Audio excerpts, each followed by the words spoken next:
লাব্বাইক আল্লাহুম্মা লাব্বাইক, লাব্বাইক লা শারীকা লাক লাব্বাইক, ইন্নাল হামদা ওয়ান নি'মাতা লাকা উল মুলক লা শারীকা লাক লাব্বাইক। পুরুষেরা উচ্চস্বরে তালবিয়া পাঠ করবে আর মহিলারা এমনভাবে পাঠ করবে যেন তার পার্শ্ববর্তী ব্যক্তি শুনতে পায়।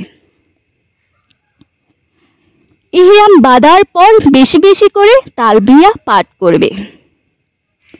বিশেষ করে উঁচু স্থানে উঠতে বা নামতে, রাত অথবা দিনের আগমনে বেশি বেশি করে তালবিয়া পাঠ করবে।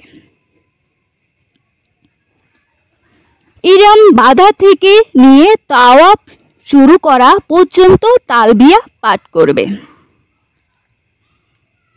তবে হজের জন্য ইহরাম বাঁধা থেকে নিয়ে ঈদের দিন জামরাতুল আকাবায় পাথর মারা পর্যন্ত তালবিয়া পাঠ করবে।